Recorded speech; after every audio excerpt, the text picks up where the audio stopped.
family. Vicki Dillard here for African Diaspora News Channel. Thank you so much for joining us today. Be sure to give us a big thumbs up, and share the broadcast. When you do that, you make it more likely that other folks will know that we're here. And how many of you all know that you help to strengthen our collective Black voice when you do that? Family. Many of you all know that for some time now, I've been doing coverage, obviously on the diaspora, but I absolutely love the Ghanaian MP, Mr. Sam George. He is just absolutely amazing how his rhetoric has just gone viral and is really shaping things. And I love to see this type of energy coming from so many different moving parts, as it were, on the continent. And of course, our dear brother is a part of the Ningo Prom constituency there.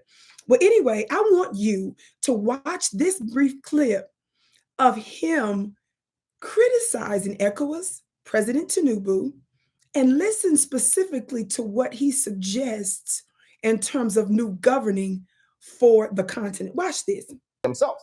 But you see, let us call a spade a spade. The West is running riot, and I'm happy. My salute goes out to the Nigerian Senate for telling Bola Ahmed Tinubu that he should focus on dealing with Boko Haram. You can't deal with Boko Haram and you are going to fight the president of another country. Even the Biafran. You can't deal with Biafra. There's rampant armed robbery on the streets of Nigeria. You can't travel after certain times, and you want to go and do what? Because Western puppet masters are asking you to go into an African state.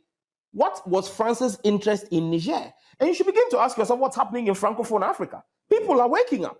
People are waking up and saying that, look, we can no longer be taken Mali for has students. dissociated itself. Absolutely. And now Niger seems to be following the trend. And for me, it is this awakening in the next generation of Africans that we are capable of managing our own affairs. Wow. Did you hear him make clear that we need, the continent needs its own type of democracy? And I think this is so important because sometimes I think this brand of democracy that the United States and Western countries push make you believe that just going to a voting ballot box is democracy. How can you equate that? And I'm specifically speaking about now the United States, where here in these United States of America, many people that have served time still can't vote. How many of you all know that we love to talk about other nations that don't allow international observers and these sorts of things, and talking about how elections around the world are rigged, but we keep forgetting in the United States how they cut hours that Black folks typically vote, how in Black neighborhoods the machines are corrupted. We're forgetting the absolute recent scandals, even of George W. Bush, when the voting machines that was owned by a conservative Republican-leaning company was held legally accountable for their machines being rigged whenever a voter would go in there specifically to vote the way that Black folks tend to typically vote. They were held legally accountable for that in court, but it doesn't matter because they put them in place. How many of you all remember in Florida, when it came down to Florida, I believe it was, between Al Gore and George W. Bush, it's overwhelming evidence that it was clear that George W. Bush's team and the Republicans truly did not win a clear victory there, and it was absolutely criticized, and that votes were stolen. How many of you all know, and maybe you don't know this about American politics, that it was proven later that Black voters were erroneously labeled as felons. So when they went there to vote, their votes didn't count. And by the time the elections were over with, it was too late to rectify and modify things. This has been an ongoing thing here in the United States, where our votes have been stolen. And when we complain about such things, we're just ignored. There's a such thing here in the United States that's called gerrymandering, which means that just like during the Berlin Conference, somebody talked Black to me on the continent. when they were mess making and they remapped Africa for their own ownership, where in the United States, for electoral purposes, there's a such thing as gerrymandering, to where they manipulate the maps in order to weaken the vote of large Black enclaves. That's something that's ongoing, that's constantly being fought in court. So it's a misnomer.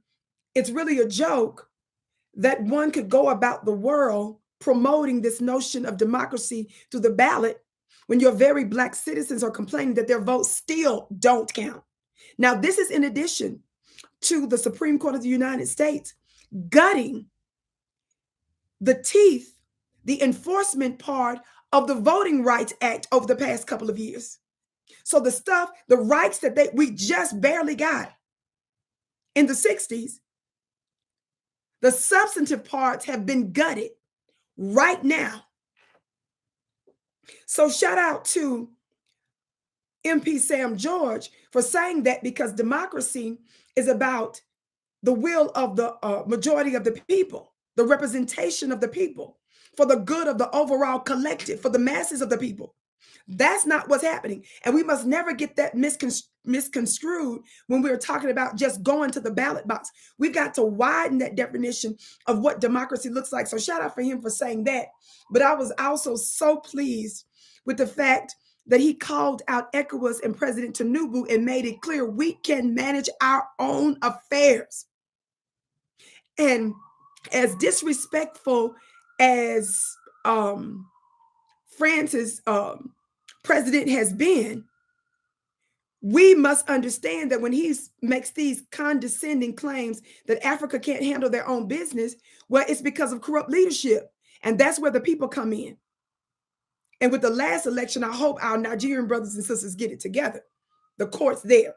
My name is Vicki Dillard. I can't wait to hear what you have to say about it. Be sure to check out my powerful services in school at clubvicki.com. That's clubvicki.com. If you're interested in gaining more profit, more power, and more purpose in every area of your life. I teach spiritual courses because everything you see came from everything you can't see.